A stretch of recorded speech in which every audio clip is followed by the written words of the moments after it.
Welcome to Insight, a collaboration between TV6 and the Quad City Times Business Magazine, which takes an in-depth look at the local business landscape. I'm Marcia Lense.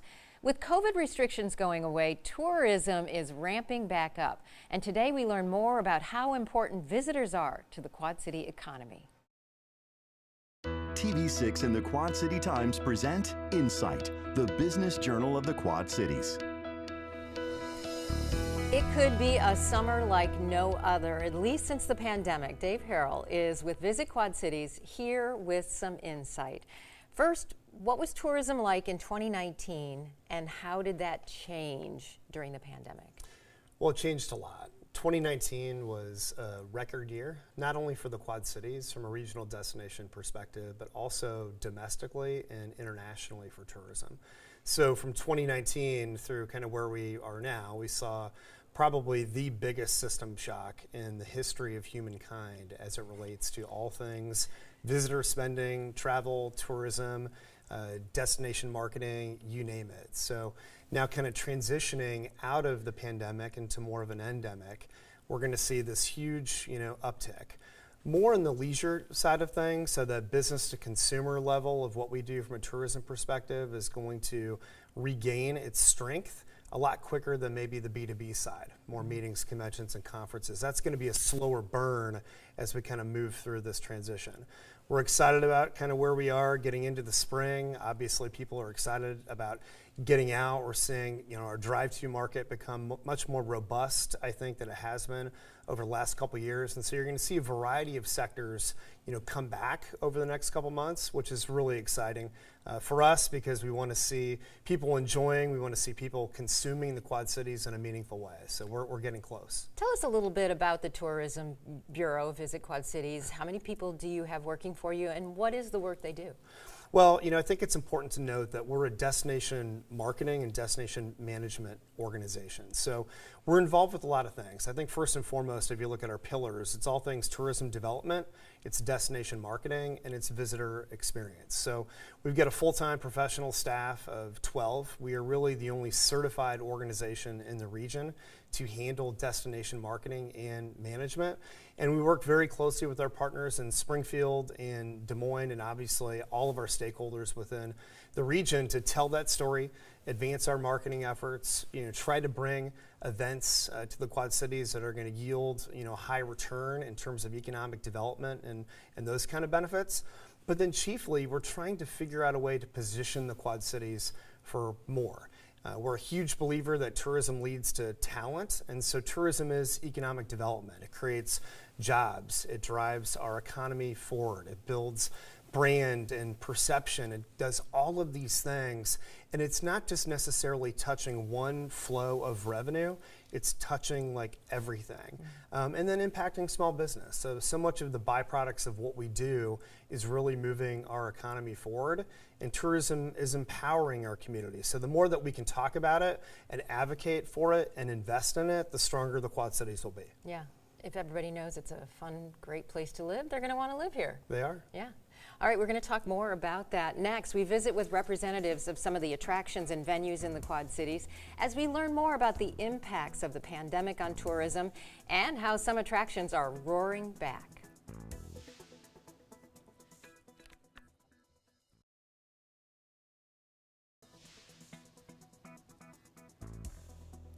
"37 million people live within a 6-hour drive of the Quad Cities. Offer them something they want, and the hope is they'll make the trip."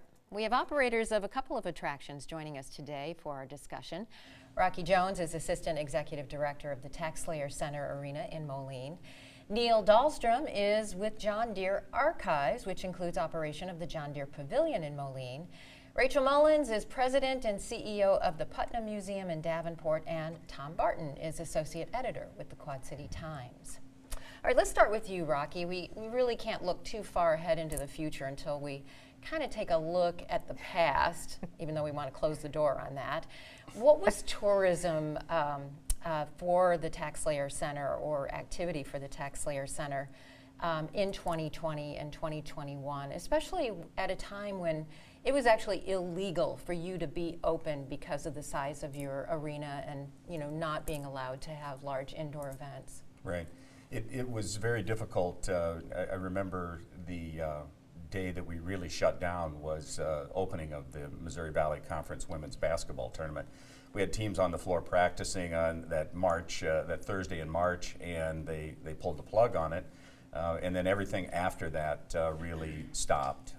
We were experiencing a very good year through March of 2020, and then everything just came to a halt, and really we had no events until we reopened in July of 2021. Wow, that had to be devastating. How were you able to hang on to your employees? What did you do during that time? Well, there were only 7 of us that stayed on, and everybody else was furloughed during that entire time. And so a lot of government help and unemployment and that type of thing that helped get everybody through that. But we have about 450 part-time employees and about 30 to 40 regular part-time employees. So it was pretty difficult to let everybody go during that time period, and then bring them all back. That almost everyone was excited to get back. So did you spend that time then working on future events, not knowing when things would reopen? Yes, Scott Mullen, the executive director of the building, he was on several panels with our international organization that we're a part of. A lot of Zoom calls, a lot of meetings and that type of thing, and just looking forward, what we're doing, how we're going to reopen. And every day, hoping that Governor Pritzker would say, we're going to reopen and be able to get back to somewhat normal. But everybody else, the remaining 6 of us, we're out mowing the lawn, we're cleaning windows, we're doing some stuff inside the building that we were able to take care of during the shutdown. Yeah, because when you're busy, it's hard to do those things. And that's what I want to ask you next. How are things going now? We're seeing a lot of events, seems like almost every day. Right. When we reopened in July, we had several things on our books, some concerts and other events, and it really started out relatively slowly and started to build. We had a couple of events in September that really should have been sellouts or very close to sellouts with Michael Bublé and Kane Brown, and we got to about 60 to 75% on those concerts respectively. But since then, everything has gradually ramped up, and we've been able to see some very good attendance at concerts. We just had a sellout here with Snoop Dogg just this past Thursday, and that was kind of a surprise booking. And then, to have it sell out was kind of a testimony to the Quad Cities and surrounding market, the people that they're willing to come. Yeah, and we're back. Right. Let's talk to you, Neil, a little bit about the Pavilion, which is right across the street from the TaxSlayer Center. I don't know if you have, the same kind of visitors or not, whether people coming to the TaxSlayer it seems like it might be a different demographic that would stop at the Pavilion, but just tell us a little bit about how the pandemic has impacted the Pavilion and what you're doing now. Yeah, well, first we are closed for 608 days. Wow. And what that did allow us to do is rethink the space and figure out how we tie into events at the TaxSlayer Center, events going on in the Quad Cities. So we did start a full remodel of the Pavilion. It's brand new. So anyone who was there 2.5 years ago, when you walk in today, everything's brand new minus the front desk, which even looks differently. We reopened on November 18th of last year, and we raised the front blinds and said we don't ever want those to be down again. So even in the design, we said these are up at night. We're spotlighting things we want you to see inside 24 hours a day. So we've been really excited about that. Yeah, and the main attraction, of course, is the immense John Deere equipment, and of course the kids get a chance to go in and climb on it and get a hands-on experience. But you do a lot more than that. We do. We host programs and events. In December, we hosted a first Lego League event where we had kids coming in for their robotics competition. So we're working to be more open to the community in some of those events. We keep saying there's not a bad idea. It doesn't mean that we can't do them all. But how do we make it about John Deere, so we can talk. We've been in Moline since 1848. We have a lot of stories to tell through our equipment. The people who work at John Deere, our customers, they come from around the world. So how do we do all of those things? And we're rethinking kind of just the model. We're letting people sit on some of the antique tractors for the first time. That's going to happen in the upcoming weeks. It scares me. But it's going to be a new experience. It's going to be something that's unique and something that we can offer. Let's talk more about who you're attracting and how many visitors you attract. Yeah, the Pavilion sees over 150,000 visitors a year. We're obviously a global company, so we're hosting visitors from around the world who are maybe coming to see their new combine being built at the Harvester Works. Maybe you're here for a job interview at John Deere, and your introduction to the company is the John Deere Pavilion. But also, if you're in town for a baseball tournament or a soccer tournament, you're looking for something to do in between games. It's raining out. We have all of these people who are coming. So it's really a wide mix of people, and we try our best to cater to all those different audiences.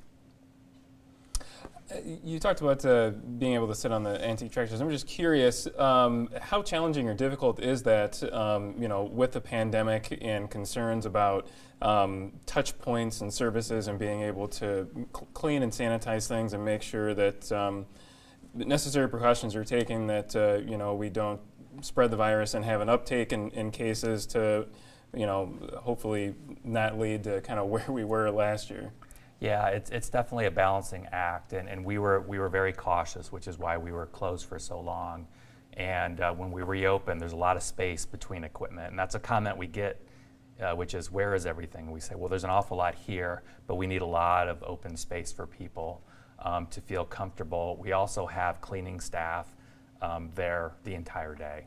So if there's kids, in the cab of an X9 combine or adults sitting on a machine, those are cleaned in real time, plenty of sanitizing stations. So that's something that is of utmost importance to us and to our visitors. Yeah, that's probably a challenge for you as well, Rachel. Tell us a little bit about how the Putnam was impacted during the height of the pandemic. Sure. We closed for about 3 months, but we, similar to the Pavilion, really used that as an opportunity to rethink the layout of the museum and the visitor experience.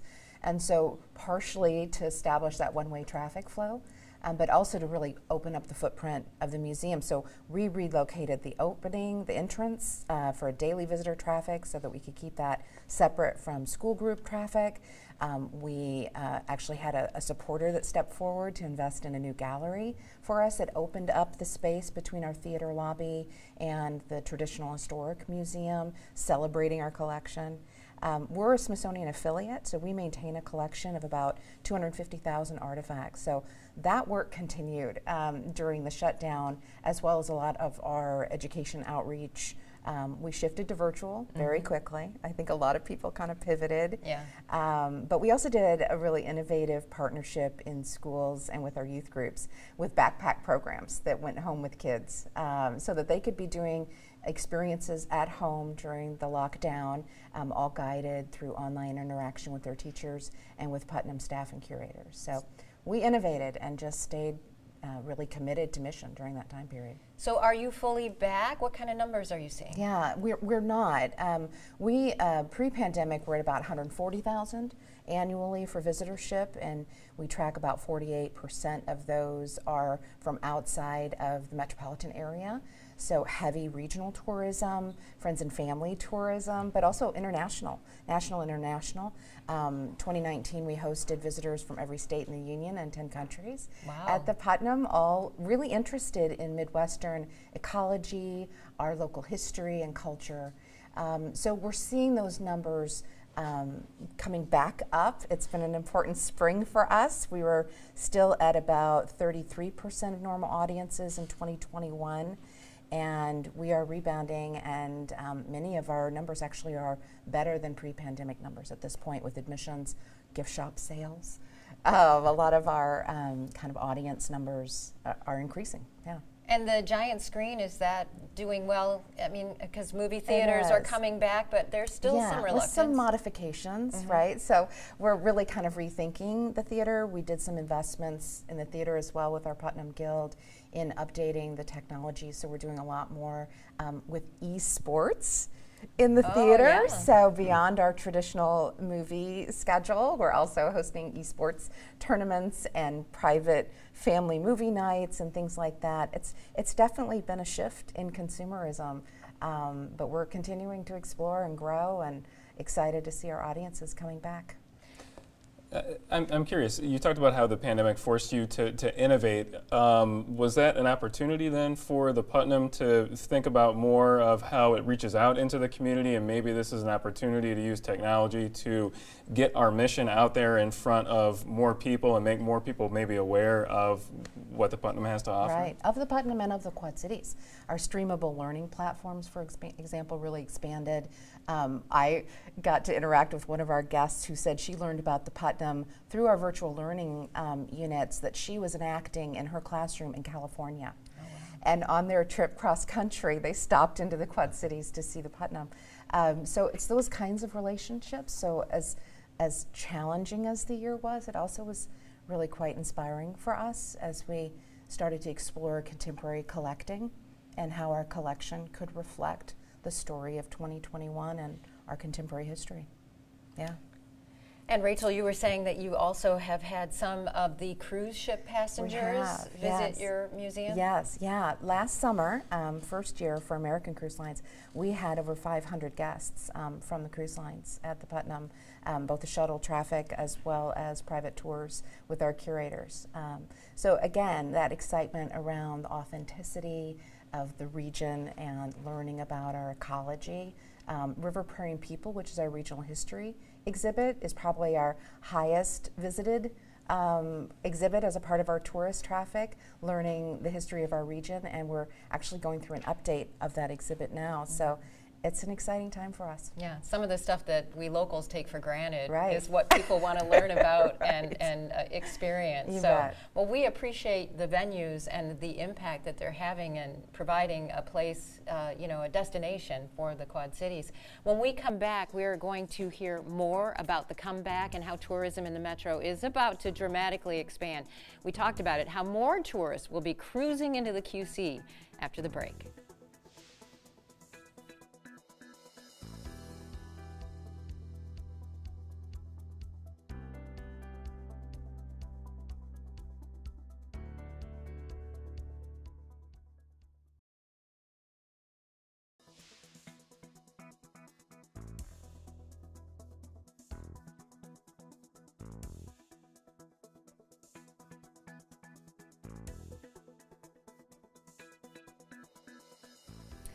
Visit quadcities.com, selling the Quad Cities as a tourist destination. That is the job of Visit Quad Cities. The river, community events, the history, all are attractions. But is it enough to convince people to make the trip, stay the night, and spend a little time and money in the QCA?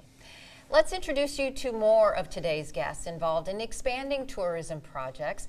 One of the lesser-known attractions is ag tourism, and John Maxwell, Scott County Supervisor and owner of Cinnamon Ridge Farms, joins us, along with former Davenport Mayor Frank Klipsch, who is representing a luxury cruise line on the Mississippi River. All right, so let's talk about river cruises. Okay. They've been making stops in the Quad Cities for a long time, but we're going to see a lot more this summer, and you're actually working with American Cruise Line. So Right. tell us why there's more interest in cruises on the Mississippi and stops in the Quad Cities. Well, again, I'm the Director of City Partnerships for American Cruise Lines. Work up and down the Mississippi, the Ohio, the Cumberland, the Tennessee, excuse me. And I think river cruising is really getting very popular in cruising in the United States. I think a lot of people want to do river cruising. They don't necessarily want to leave the country. So I think that's part of it. Plus, we're very excited about the future because actually American Cruise Lines is building a brand new boat a year for the next 5 years. We were here 22 times last year. We're going to be here 28 times this year.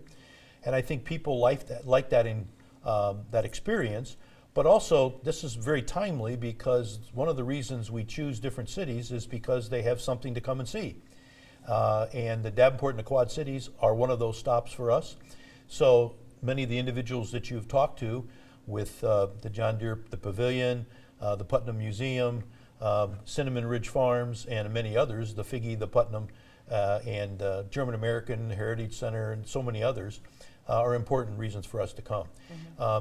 Also, individuals who come to the community have a tendency to tell their friends, and also many of them decide to, let's bring a business there, let's move here to that community. So all that is very, very instrumental in the whole process of not only bringing people to the community, but getting people to come back to the community. Just a little bit more about the increase. Now, cruise lines would stop at Oneida, and there was a dock there. Right. And buses would pick them up and take them to destinations. Now the city has built a new dock and a new parking space and a space for buses. Is that part of the reason why we're seeing an increase, or is it just to complement the increase? Well, I think it's twofold. One, it does complement the industry and the whole process and our increase. We have a great docking facility there at River Heritage Park in Davenport. There'll be 2 different cruise lines coming there. We'll be one of those, docking at River Heritage Park. And there's a third, still an option at Oneida Landing, if there's an overflow. But as we've added more and more, and that's what I've been doing for American Cruise Lines, going into communities up and down all those rivers and securing places for us to dock. Because if you're going to build all these new ships and more people want to come, you got to have a place to dock those ships. We're starting that, as I mentioned, the new itinerary will be on the Tennessee River next year. And we went up 6 more stops this year in 2022 here in Davenport on the Mississippi, and that's going to increase in the future as well. So we need to make sure there's plenty of spots and plenty of venues and reasons for people to come to the community. And are there other stops in our region, say Burlington or Dubuque? Dubuque is one of those. The further south is Fort Madison. Okay. So if you think about it, we go from St. Louis to Fort Madison, and then to Davenport and to Dubuque, and then Winona and Red Wing and Minneapolis. So the ones we go from, that's the St. Louis up through as well. And so we do a lot of stops along the river, but lower Mississippi, we'll start here on June 26th this year, and then go all the way into November. All right. And your passengers are going to visit John's farm, so let's talk to John Maxwell a little bit more about Cinnamon Ridge. It's a dairy farm, and you've turned it into a tourist stop as well. Tell us a little bit about what people experience there. Sure. So we've been doing tours, I would say group tours, since 1997. It started off with John Deere bringing a lot of tours to us, and we have prior to COVID, we had a lot of foreign tours, we had a lot of domestic tours, and we had a lot of kids come out for their tours. So we've been kind of diverse, and now this gives us an opportunity with the excursion off of the Mississippi River to do those tours. So a tour, we have a robotic dairy, so you'll learn about robots milking cows, and we make cheese on the farm, and being a U.S. Sustainability Award winner, we talk about sustainability of the food and the nutrition of the food, and how we are doing things on the farm sustainably. And then we also do wine and cheese, and a lot of meals and things that would go along with the food that they're looking at with that. So I call it the wonderment of agriculture. You come out and you see all the things that happen on a farm, a modern day farm, and what agriculture is become today. You do events and weddings as well. We do. Yeah, so it's a special backdrop. We do all sorts of things on the farm, and it's really unique. We have a lot of events along with those excursions, and we'll have an event over Memorial Day weekend, as you can come out and do wine and cheese and things like that. And our website is filled, and you can see the calendar and all those sorts of things. So we try to accommodate all of Quad Cities, but we also accommodate the excursion that would come. And we kind of tailor it to what the excursion boat would want us to do. And you always get the flavor of agriculture, but more than that. And from my standpoint, I'm part of this bigger group, whether it be the Putnam or the Tax Layer Center or wherever. Those folks, we all are in it together, and it's kind of when the tide goes up, all boats rise, or when people come to town, everybody wins, including all of the Quad Cities. You said you started doing this ag tourism in 1997. Was that to basically help supplement a farm income? Or did you just think, my cows are cute, my farm is cute, let's invite them? Well, B is a good choice. But actually in 1997, I am named the nation's #1 farmer, and John Deere comes to me and says, will you do tours for us? Wow. So I never thought about tourism much before that. They sent me to class. They showed me a lot of things of how to tour, what they're wanting for, and their #1 thing is education. Education never gets old. It always talks about agriculture and the things that you would want for them to do. So my tour is constantly changing, and it's people like Frank that come to me and say, hey, I would like to do this. We didn't offer wine and cheese until this year because someone came to me and said, hey, will you promote your cheese and do some wine with it? So you evolve, and as I say, we reinvent ourselves all the time. And we do that in all senses, whether it's Tom at the Quad City Times, you're reinventing yourself, or Dave with Visit Quad Cities. You reinvent yourself because of something, or this is what you need to do to be relevant. Yeah. Dave, I'm kind of hearing a theme, though, a lot of stereotypes about the Midwest that people are coming to want to see. Is that okay?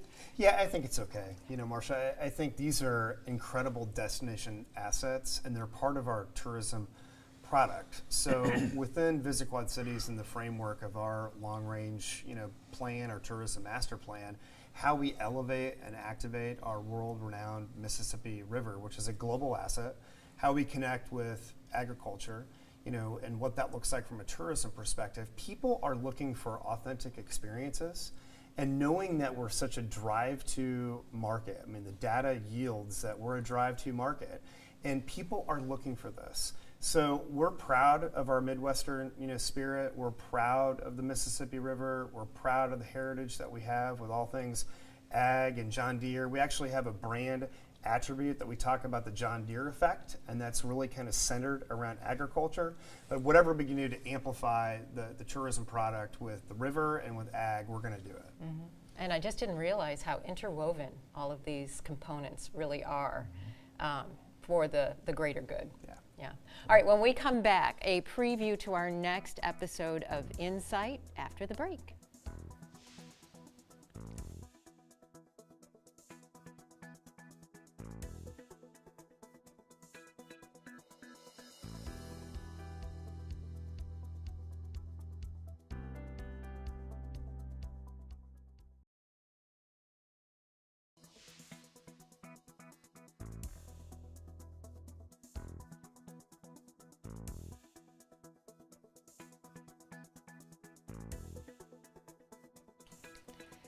Iowa Governor Kim Reynolds recently announced a $100 million grant program to attract visitors and new residents to the state. The effort, called Destination Iowa, is meant to help communities move forward on shovel-ready attractions.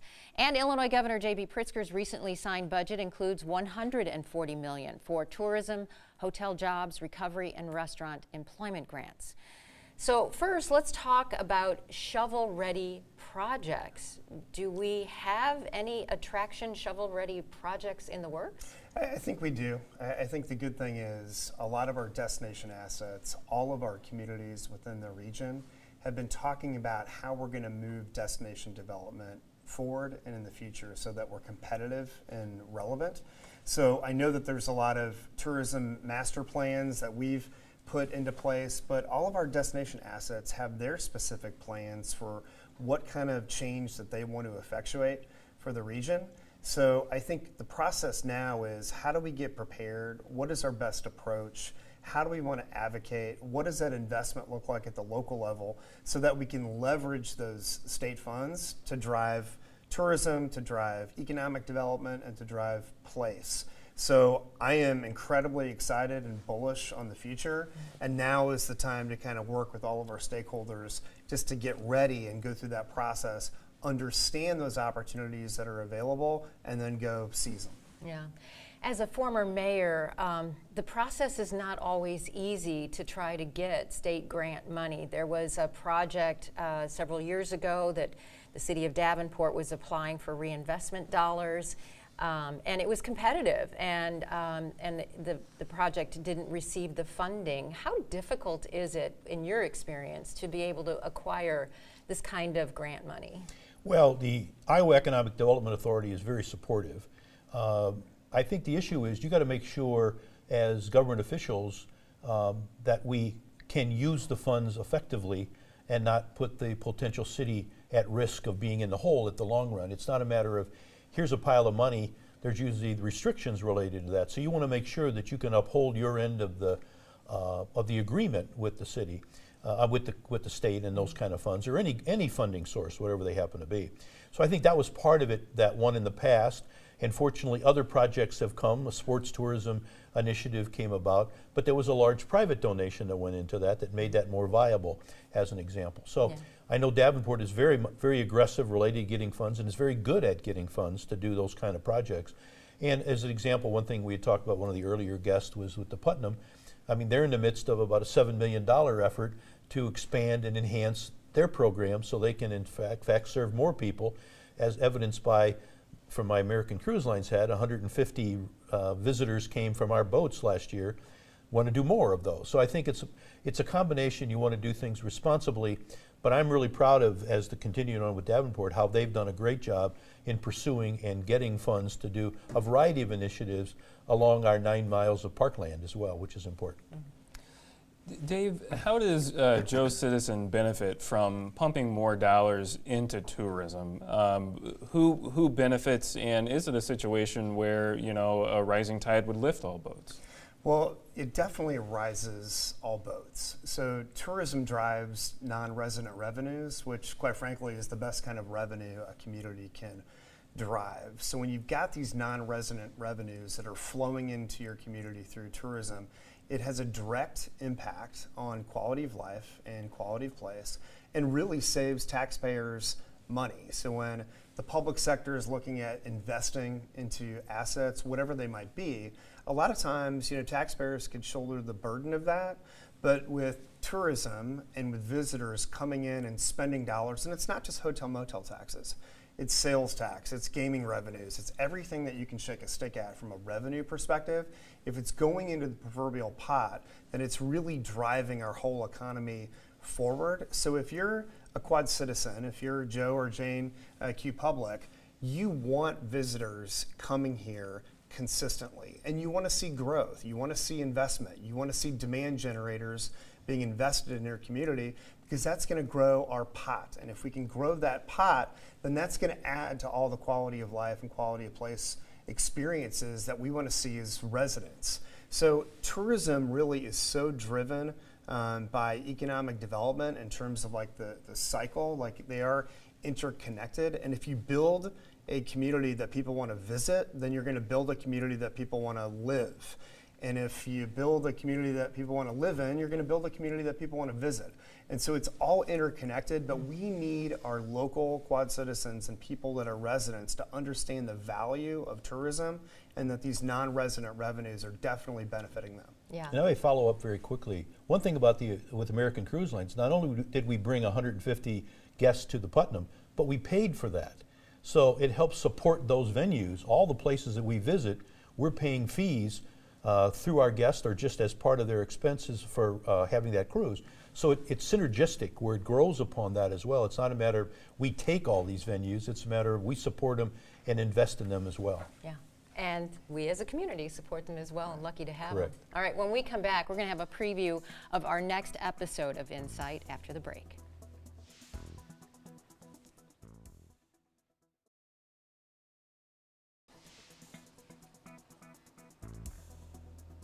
Before we wrap up today's program, we want to touch on an area of tourism that is also creating a lot of opportunity that we just didn't have time to include today, It's called sports tourism.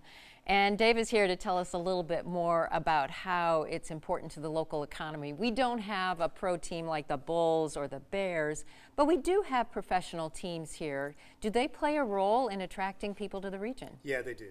They play a huge role. I think you want to have a very healthy portfolio of sports assets in your community for visitors and residents alike, and I think the Quad Cities has just that. So you want to have a great blend of professional sports, collegiate sports, amateur sports, youth, special events, your signature events. And so that's part of a holistic strategy in terms of how we want to approach sports tourism, but there is a definite direct impact with those franchises. And your team also works on attracting more people and bringing more events here, right? We do. So we've got an initiative, an organization that's Sports QC, powered by Visit Quad Cities, and the charge and the mission is, how are we recruiting events into the Quad Cities? Because they yield high visitation, they help build reputation in our brand. And sports tourism a lot of times is like Teflon. So we know that it can survive pandemics, we know that it can kind of work through economic downturns, and people are crazy about their sports. And so the more robust it is, then the better our economy is going to see that kind of rate of return. So it's a huge emphasis of Visit Quad Cities and something that we're going to continue to invest in for the future. Yeah, you mentioned Teflon, and even Hoops in the Heartland was able to continue during the pandemic or the height of the pandemic and during the shutdowns, just not with a live audience other than families. So that's a great example. And that's why we're going to do a whole nother program on sports tourism. So we look forward to that. And we appreciate you being here today. Well, thank you. So look for that subject on Insight in our next edition. And when we come back, we're going to find out which small Quad City business is in the spotlight.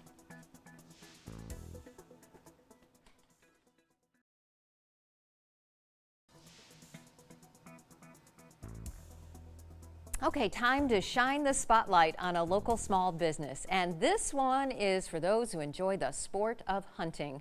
R&R Sports offers a pro shop for fishing, hunting, muzzle loading, and bow hunting. They have a 2-level, 20-yard indoor archery range at their site located on Fields Drive in Bettendorf. And if you would like your business featured in our Small Business Spotlight, head to our website and look for the Insight page. There you'll find a place to answer a few questions and submit photos. Let us share your success story. Also, we have a link to the Quad City Times Insight magazine there. And that wraps up today's edition of Insight, brought to you in partnership with the Quad City Times. I'm Marcia Lense. Thanks for watching, and I'll see you next week.